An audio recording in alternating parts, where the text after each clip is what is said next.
Listen up. There's no more excuses. We're empowering those who want the hustle by exposing the status quo.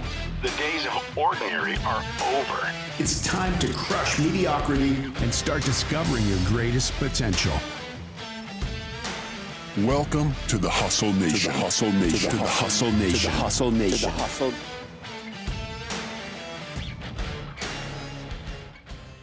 Welcome back to another episode of the Hustle Nation podcast. Today, we have another episode of the Failure Files. Well, in this case, it's really more of the Hustle Files.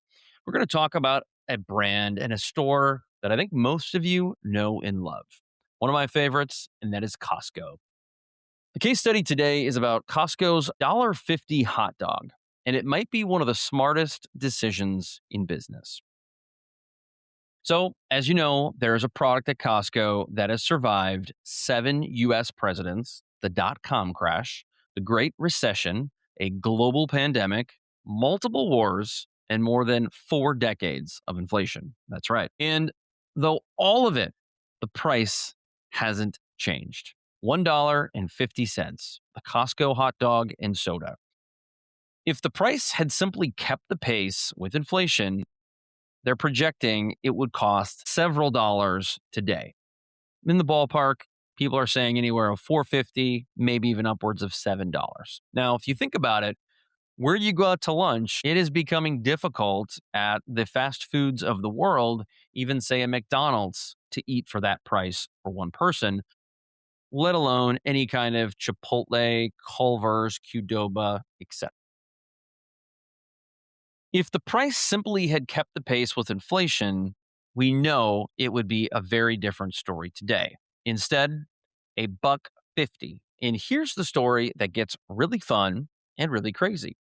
At one point, Costco's future CEO went to the co-founder, Jim Sinegal, and basically said, Jim, this isn't working anymore. We're losing money selling these damn things.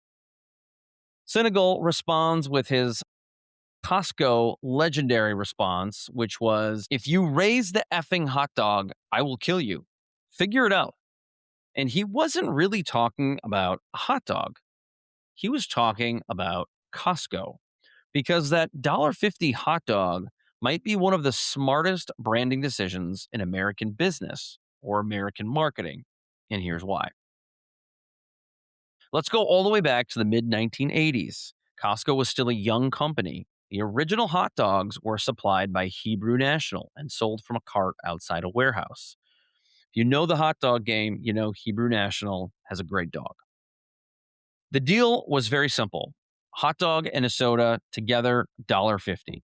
Obviously, people loved it. Hot dog is a grab-and-go food. You can put your soda in the cart. You can put a hot dog in one hand and push it, eat at the same time. So Costco expanded the idea. And then something unusual happened. The price just kind of stayed there. In 1985, $1.50. 1995, $1.50. 2005, $1.50.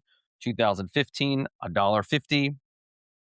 2026, $1.50. Costco said that it sold nearly 200 million hot dog and soda combos in fiscal 2023 alone. More recent reporting puts the 2025 hot dog sales at roughly 245 million. I wonder what it's at today. Just think about that for a moment. This isn't some quirky little promotion that Costco forgot about. They obviously know what inflation is and what their cost is. It's become more about the company's identity than anything else. Can you argue? Then Costco ran into a problem. As you know, beef got more expensive over the years. Labor has gotten far more expensive over the years. Everything's just plain more expensive. Eventually, Craig Jelinek, who would later become Costco's CEO, approached Sinegal, said the economics didn't make sense anymore. We're losing money. We have to raise the price. And that's when Sinegal gave his now famous response. Don't raise it. Just figure it out. Now, most businesses know exactly how to figure it out. Your supplier raises prices, you raise prices. But Costco took a different approach. It eventually stopped relying on Hebrew National and began producing Kirkland's signature hot dogs itself. Genius move, right? Costco built meat processing operations that helped it control production costs. Great idea, right? Figured it out. The company has used similar vertical integration strategies elsewhere when it believes controlling production can preserve member value. Think about all the other Kirkland signature products they sell in the store. That's just a part of how the story began and a small part of what I love. Management wasn't allowed to change the promise. They had to change the business underneath the promise. And guess what? The hot dog is still fantastic and delicious. Here's a lesson. Now, which products aren't supposed to maximize products? Think about that. Most businesses look at every product individually. How much does it cost? How much do we sell it for? What's the margin? Can we increase it? But what if that is the wrong question? Because Costco isn't primarily in the hot dog business. Costco is in the membership business. Think about that. And when somebody walks into Costco and gets a quarter-pound hot dog and a drink for $1.50, what does that tell them? You get a good deal here. It's tangible. You don't need an advertisement explaining Costco's value proposition. I certainly don't. You can eat it. You can just eat it. And that's why I'd argue the hot dog isn't just food, it's marketing. And as a marketing guy, I totally agree with that. It's also, you could argue, customer service. I could argue it's brand positioning. It's a physical manifestation of Costco's promise. Now, zooming out here for a moment, I'm going to go off script because who is Costco's biggest competitor? You could argue it's Walmart, but it's ultimately Sam's Club. Sam's Club does not have a food court, anything like this. And that is what I think really sets Costco apart because not only do they have this food court, but they have multiple items and all at fantastic prices. And all, you could argue, very good food items too. The interesting thing is that the hot dog isn't alone. Once you see this, you start seeing it everywhere Costco. The famous $4.99 rotisserie chicken operates on a similar philosophy. Costco's invested in controlling more of that supply chain too. Their eyeglasses, gasoline. I know I like the Kirkland signature bacon. They've got their milk. They've got dairy products. They've got beef. There are places where Costco is willing to ask, what if maximizing the margin on this individual transaction hurts the larger customer relationship? That's a very different way of thinking. Think about that. I'm going to repeat it because it's important. What if maximizing the margin on this individual transaction hurts the larger customer relationship?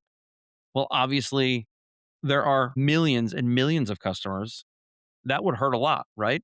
Of course it would. Lesson number 2, consistency creates trust. Here's something fascinating. Imagine Costco announced tomorrow, hot dog combo now $1.99. Would people stop shopping at Costco? I doubt it. You could argue they wouldn't. It's 50 cents, right? 49 cents technically, but people would absolutely talk about it. They'd troll them on the internet. Why? Why not? You've done it for this long. Why can't you keep doing it? Because after 4 decades, 150 doesn't feel like a price anymore. It feels like a promise. And there's a lesson there for every business. Brands spend enormous amounts of money telling customers who they are, but your customers actually determine who you are based on the promise you already or supposedly keep. Costco has spent more than 40 years reinforcing we're going to keep and protect value for our members. A hot dog is proof. If you look at other businesses like a McDonald's or a Wendy's, they've always had these dollar meals or value menus, and they all just kind of went away eventually with inflation. It wasn't really a business thing. It wasn't a Wendy's thing or a McDonald's thing. It was an industry thing because of inflation. But this is something that has become basically viral on the internet. People know that you can do that. And my wife often asks me, people just come here to eat lunch? The answer is yes. Lesson number 3, constraints can create better business. This might be my favorite lesson. Sinegal essentially told his leadership team, you can not solve this problem by raising the price. So solve it another way. And if you like to think like me, there are oftentimes more than one solution, sometimes multiple solutions. But That's a constraint, and constraints can force innovation, change suppliers, control manufacturing, negotiate differently, improve efficiency, vertical integration. Just find another solution. We usually think having more options creates better decisions. Sometimes the opposite happens. The moment, just change the customer more, charge the customer more, I should say, disappears as an option. You're forced to ask yourself this: why does the cost this much in the first place? That's a more interesting question. And is there a way to keep or lower the price? You don't always know how lowering the price can impact business. We all often think it's more sales. But what is the price you pay on the internet by millions and millions of loyal fans when you raise the price just to raise the price? But here's the real business, and here's the whole story comes together for me. Costco doesn't need to make a fortune selling you lunch, do they? Because not everybody who goes in the store goes to the food court. It needs you to walk out thinking Costco is worth my membership. Because remember, we got to pay for a membership just to get in the door. That's the machine, the warehouse, the treasure hunt of products, the Kirkland products, the warehouse discoveries, the inexpensive food court, the cheap gas. They continue to reinforce the same idea. Membership gets me value. So maybe the question for your business is, what's your $1.50 hot dog? What's the thing customers might look at and think, I can't believe they still do that? Maybe it's free shipping, which doesn't seem like anything crazy. Maybe it's insanely good guarantee. Maybe it's something you give away or something you put in a box. Maybe it's how quickly you answer the phone. Maybe it's service you could charge for, but you don't. Not everything has to produce maximum margin, obviously. Some things produce something more valuable. And in the case of Costco, that's trust. In closing, Costco could probably charge $2.50 tomorrow. I mean, my kids wanted lunch, I'd probably pay $3 or $4 for that. People will still buy the hot dog. I know I would, but that's not the point. 150 hot dog isn't valuable because Costco hasn't figured out how it could charge more. It's valuable precisely because Costco knows it could charge more and chooses not to. That is unbelievable in today's standards because most people know it could easily get away with charging triple or quadruple. Sometimes the smartest thing you can do in business isn't exaggerating or isn't extracting another dollar from your customer. It's giving them another reason to come back. That's this week's Hustle case study. And I hope you enjoyed it. The one thing that I think about when I read this out loud is that Costco essentially has a loss leader. Not everybody knows what a loss leader is, but essentially it's a product you lose money on. Now, does Costco really lose money? We don't know. If they do make money, I'm sure it's razor thin margins at best. But they wouldn't be doing it if they lost a ton of money. The point here, though, is that a loss leader is something that gets people in the door. It helps you build a relationship and create a customer. And why that's important is because we all know it's very expensive to generate new customers or attract new customers. The cheapest form of marketing is keeping your customers, marketing to your current customer base. And so if you can keep them happy or you can get new people in the door because of a product like this, it's all worth it in the end. Now, do you need something to be a loss leader? Absolutely not. But do you need a $1.50 hot dog? I would argue a lot of businesses do. It's a differentiator because remember, if you are not different, you are ultimately a commodity. And if you are a commodity, you are basically white noise. In today's world with cell phones and TVs, and we live in these multiple screen worlds, it is important to differentiate. It is important to have something that separates you from the white noise. So I hope you enjoyed that story.